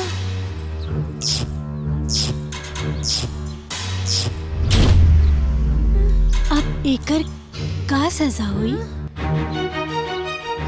तू लोग के अच्छे से पता बा ना? हाँ? जैसन तू लोग कविता के साथ करने रहलो ना, वैसा ही। बहू, हम हाथ जोड़तनी, हाथ जोड़तनी, हमके माफ कर दो। माफ कर दी थी लोग के?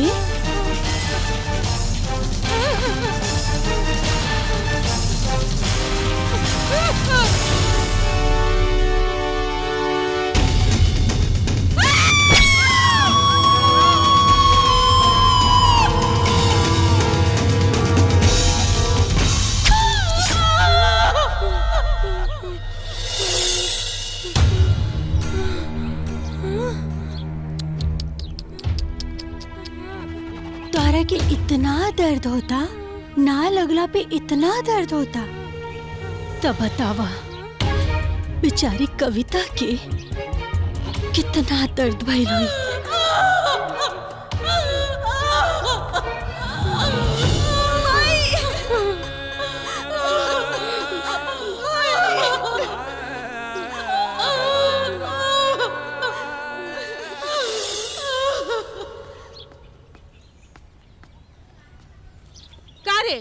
हम तोरा के खाना लाई कहनी और ते हाथ लटकते चलाइले। खाना नहीं खे माई, का खाना खत्म हो गइल बा। खत्म हो गइल बा? तब का?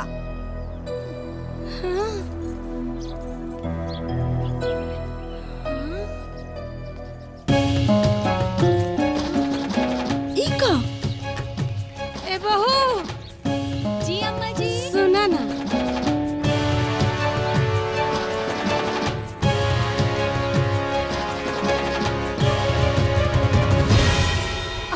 के भुकाइल बनी जा और तू कुल खाना गाय गोरू के खियावत हूँ। हाँ। जा फिर से खाना बनावा, भूख लागल बा। छोड़ जा।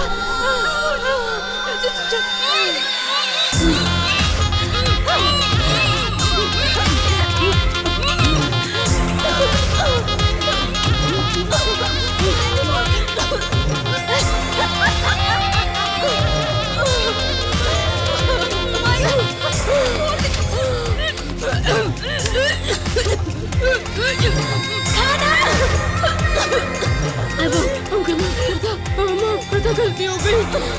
चला हम छोड़ देता नहीं, लेकिन हमारे एगो शर्त बा। तू लोगन के हमार बात माने की पड़ी। उठा।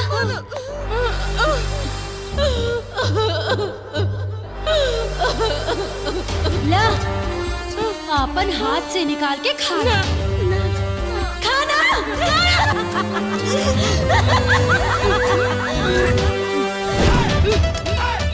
नहीं, अरे बाप रे, पगला गली करे। गोबर खाते ही, गोबर खाते थे। ये क्या कुछ नहीं गए? अरे गुड़िया तू। देखिए ना, हम कब से कहा था नहीं कि अम्मा जी मत खाई। बाकी बातें नहीं की मानत कि गोरू के गोबर थोड़ी खाई जाला। हमारी बात तो सुनते नहीं की। अरे पागल हो गई। हाँ। गोबर खाती है। ए गुड़िया, उठ जा। लेके जा। हटाओ सब, हटाओ सब। हाँ, अम्मा जी चलिए उठी। आराम से। अब मुँह हाथ धो ली। हाँ। रोवा जाए, कपड़ा बदल ली ना। दूर से। चलिए, आप जाइए। आई चलिए। आ जाइए। रोआ लोगन के मुँह हाथ धुला देता नहीं।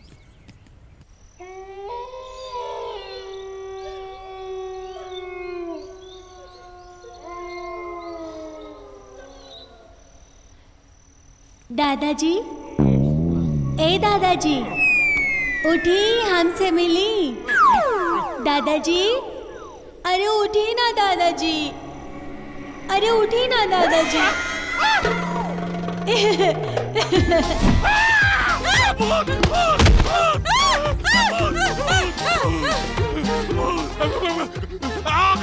करिया बच्चा बचर लइया अब हमार तो दोस्ती की चतरला कहां पर कोनो करिया बच्चा? अरे ऐसे तरला खटिया के कोना पर।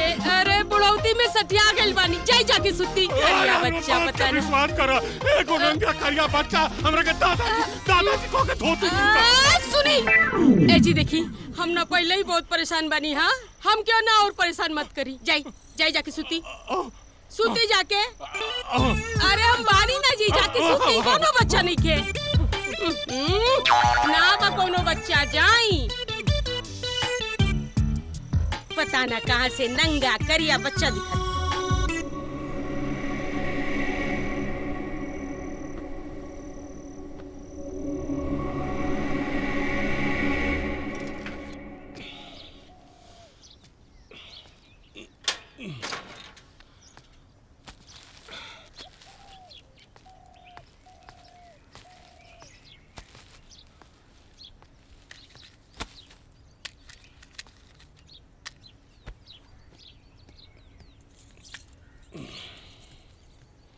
बाबूजी, तू काहे ले लियो?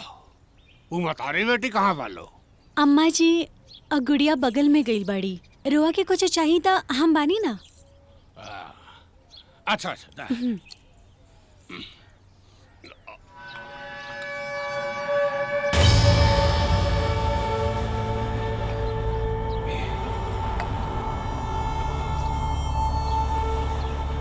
बाबूजी, माचिस ए जबा।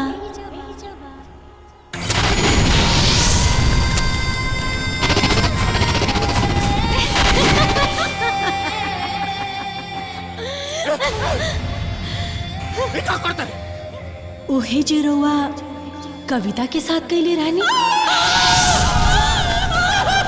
एजा से ऐसे ही फेंक ले रहनी ना कविता के ऊपर। माचिस एजा बा, एजा गिरल रहल। रोआ के चाहिए ना माचिस? ली बाबूजी माचिस।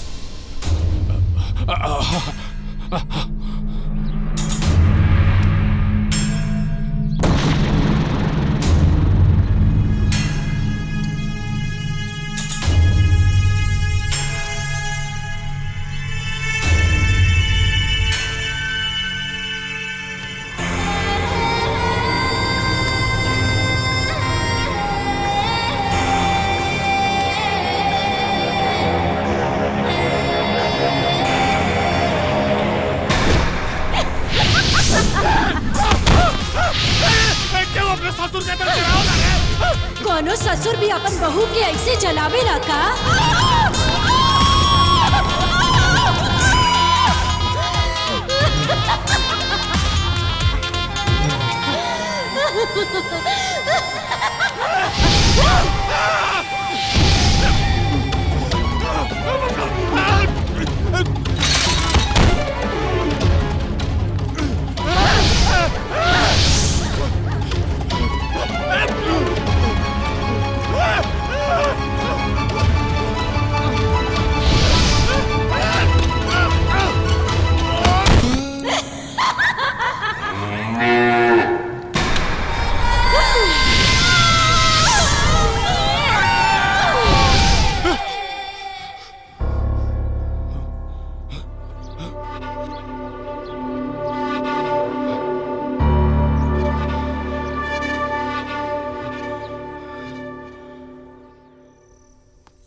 रहुआ के हमनी के बात पे यकीन ना होत रहे ना, अब यकीन भइल।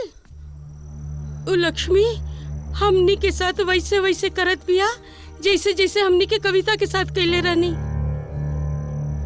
ई लक्ष्मी के कुछ तो करे के पड़ी। ऐसे पहले कि भांडा फूटे, उ लक्ष्मीनिया के कुछ न कुछ तो करे के पड़ी। सुना तानी बहरा नहीं की समझा तानी, कनो गधा नहीं की। अब एकरा साथे भी उहे कैल जाई जन कवित्वा के साथे कैले रहनी जा। एक बार श्याम के घर से बाहर जाए था, ओकरा बाद एकर अंतिम संस्कार हुई। 13 दिन बाद पतवान।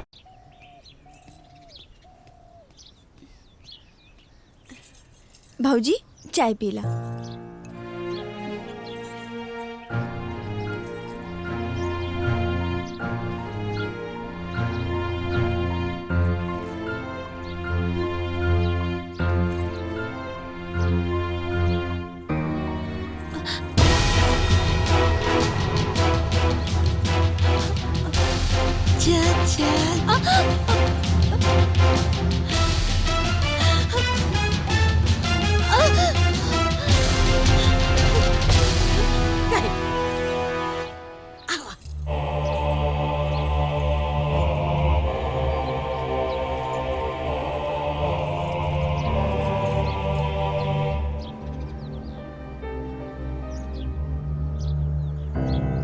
ए जी, इन नक्चड़िया के होश आवे ऐसे पहले एकरे पे मिट्टी के तेल डाल के जला दे। पगला गल बड़ी का भेल? अगर एकरो के कवितवा के तरह जरा के मारल जाई तो पूरा गांव वालों के शक हो जाई और चारों ओर ई बात के हल्ला मच जाई कि आखिर दौलत राम के बहू आग में जल के ही काहे मरतारी सन। एकरा खातिर कोनो ऐसन उपाय करे के पड़ी कि सांप भी मर जाए और लाठी भी न टूटे। हाँ महेंद्र,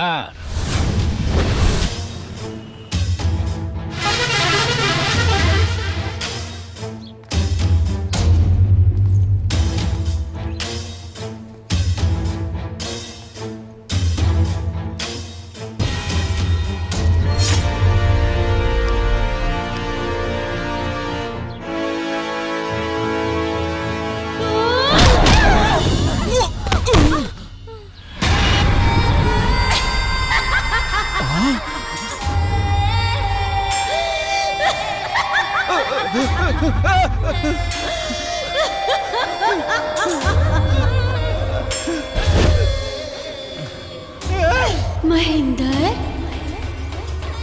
तू आई ना हवा, तारा के बुलावल गईल हा, काहे कि हम तोहर बहुत दिन से इंतजार करत रही। और तू लोग का सोचे तारा लोग? हम बेहोश हो गई नी? हम बेहोश होके के नाटक करत रहनी ताकि ई महेंद्र ये घर में आए और फिर तू लोगन से बदला ले सकी।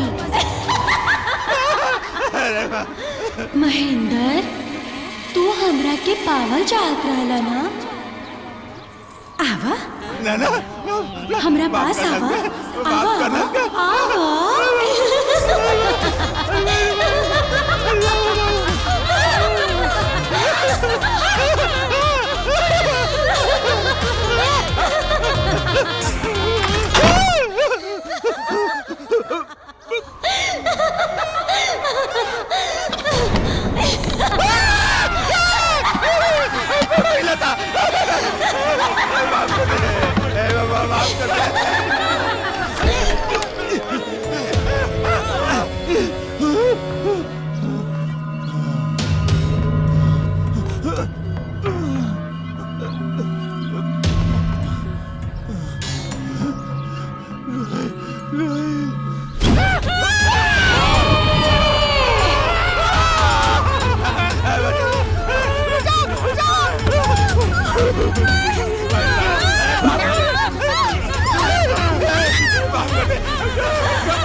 बहुत अरे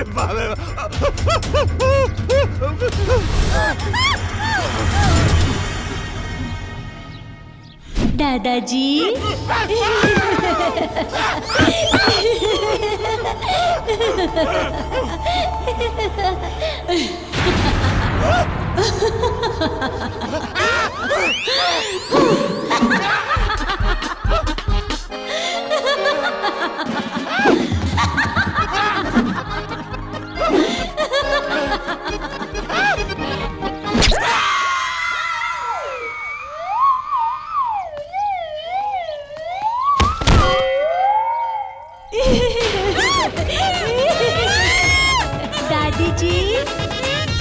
अपन आशीर्वाद दा। अरे आशीर्वाद तो दे दा।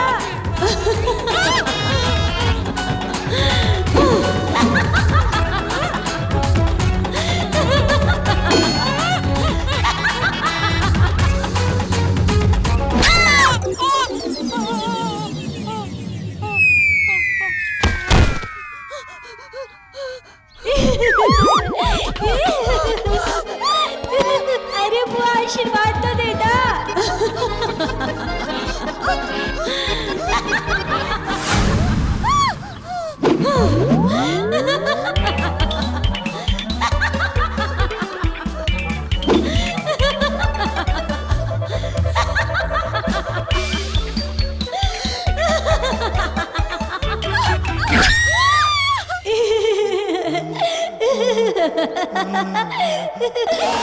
डॉक्टर साहब हमरा पास आवा, हम तोरा के इंजेक्शन लगाई।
लड़की होके बाप पे हाथ उठाओ तरी।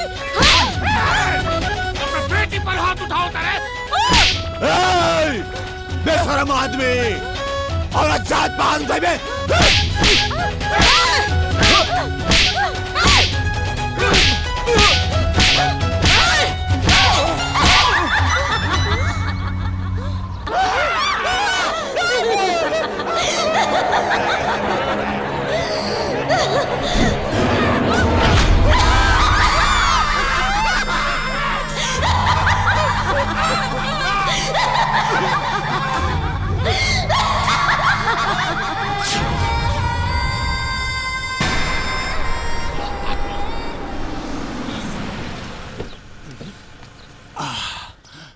भाई आई बाबा आई।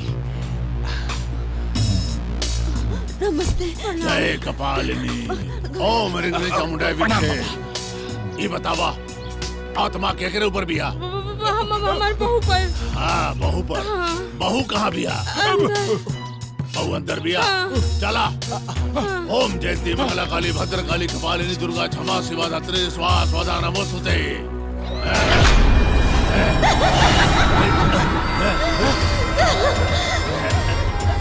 जयंती मंगला काली भद्र काली कपालिनी दुर्गा क्षमा शिवा धात्री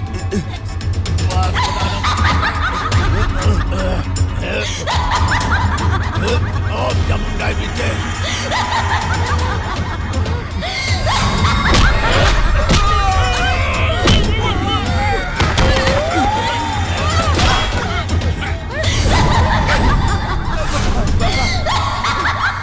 एक घर में कोनो बहुत ही शक्तिशाली आत्मा वास करतिया।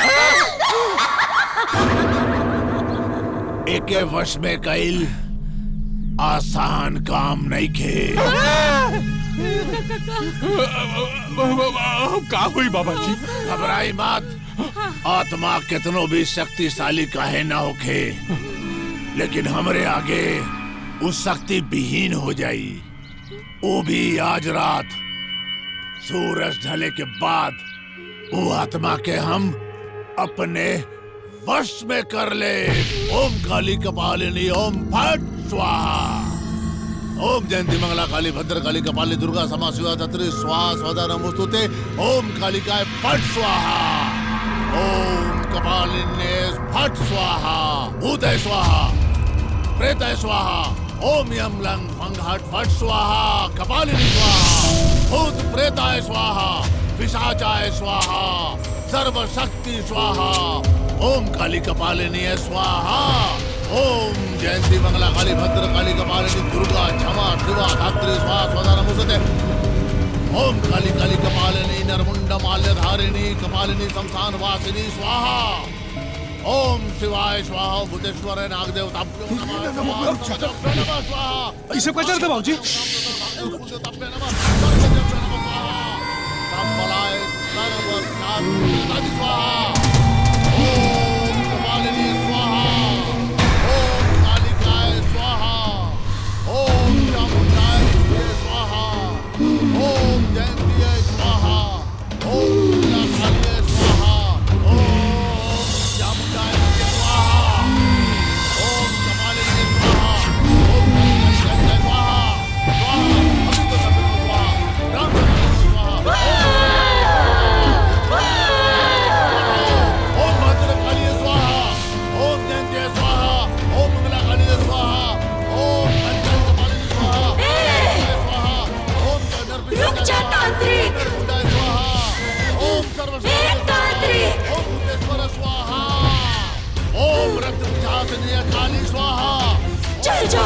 चल जाओ यहाँ से, ना तो हम ही लोगन के साथ तोरा के भी मार दे। चल जाओ यहाँ से।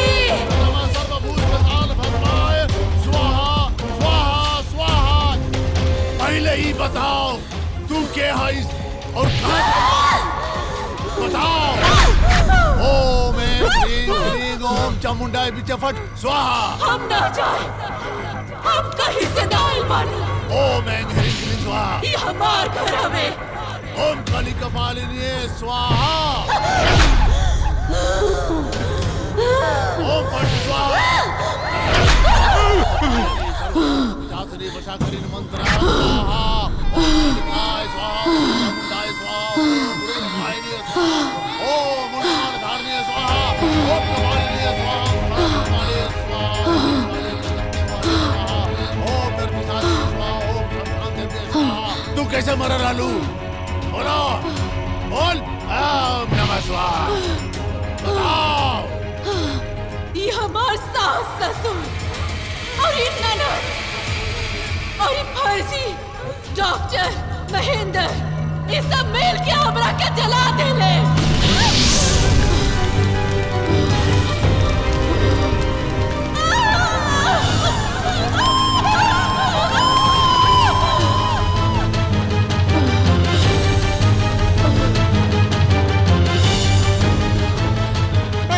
बात में क्या होता रही? झूठ बोलाती है।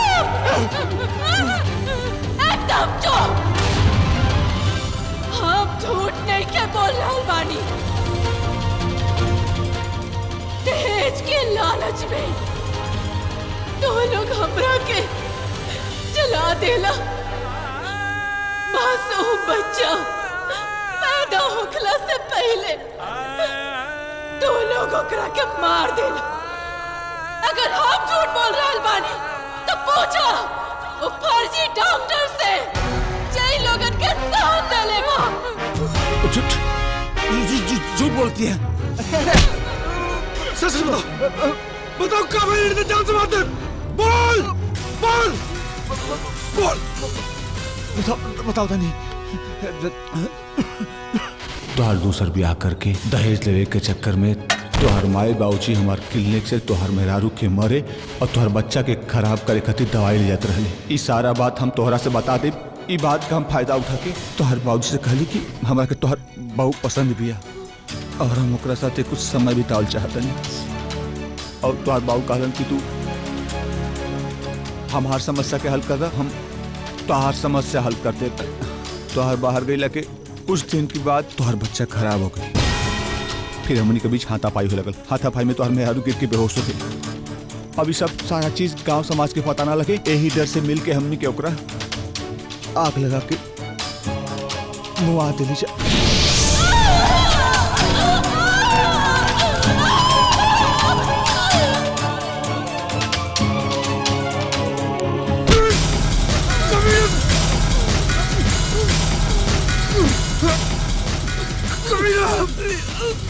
बाबूजी रउआ हमरा के पहचाननी हमरा और औलाद हमके ई दुनिया में आवे से पहले ये लोग हमरा के मार देलस।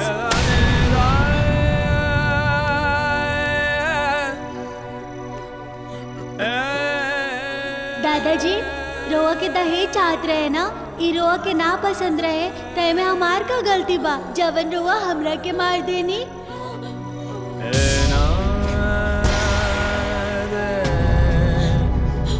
जहाँ से चाहे वाला हमार पति आज हमरा से नफरत करत बा। झूठा वीडियो दिखा के हमरा के चरित्रहीन साबित कर दिलन।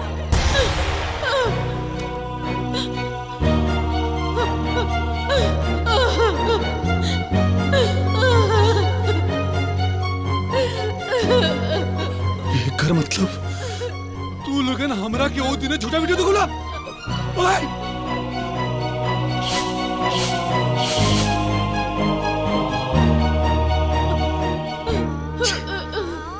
पति के नफरत हमसे बर्दाश्त ना भई, यही से सच्चाई सबके सामने लावे खातिर जौन दिन लक्ष्मी घर में कदम रख ली वही दिन हम लक्ष्मी के शरीर में प्रवेश कर गई।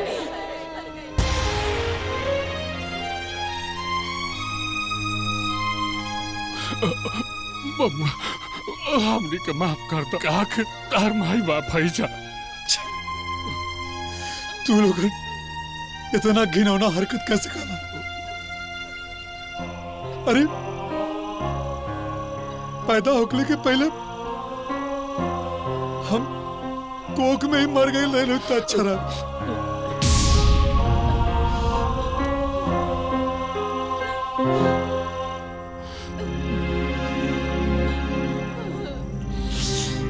कविता कविता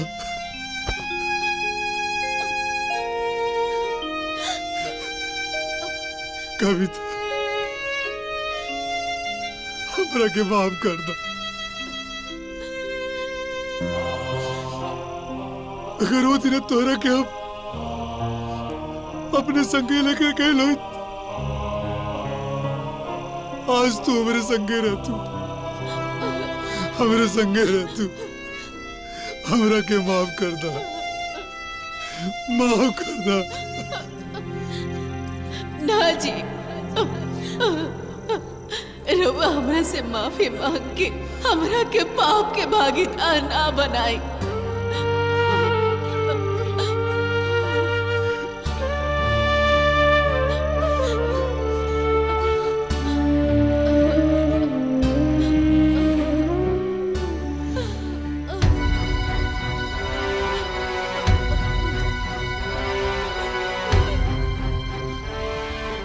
हमने के तार माई बाप है जा, हमने के क्षमा। चुप। तो अलोन के सजा मिली, एक कर सजा जरूर मिली। ना तो तू लोग जैसे दहेज के लालची लोग ऐसे मासूम जिंदगी के जरा के मारल करिए। ये लिए तो लोन के सजा में जरूर मिले।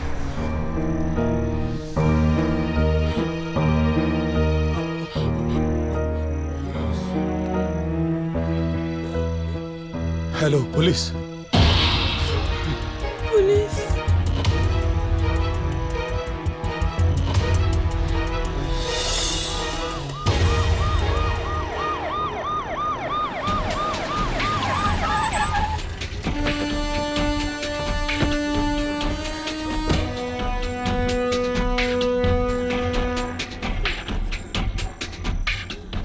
आप लोग चलो, आप लोग चलिए चलिए, आप लोग आप खड़े क्यों हैं? आप चलिए चलिए, अंदर बैठिए, अंदर बैठिए, चलिए अंदर बैठिए।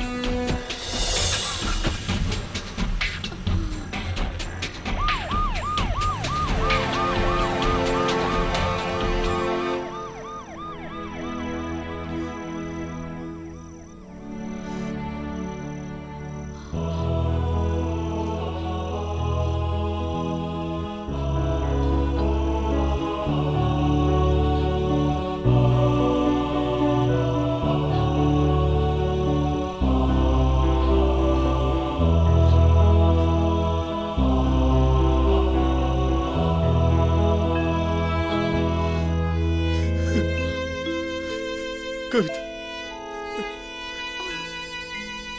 हम भागिन बानी जी कि रउआ के नसीब में हम ना लिखल रहनी। बाकी लक्ष्मी बहुत अच्छी लड़की भी आजी। हम भागिन रहली जी, हमरा नसीब में राउर साथ ना लिखल रहला। लेकिन हम खुश नसीब बानी कि रउआ के लक्ष्मी जैसन पत्नी मिलल। लक्ष्मी बहुत अच्छी लड़की भी अच्छी, ओकरे जीवन में हर खुशी थी, तबे हमारा आत्मा की शांति मिली जी, तबे हमारा आत्मा की शांति मिली।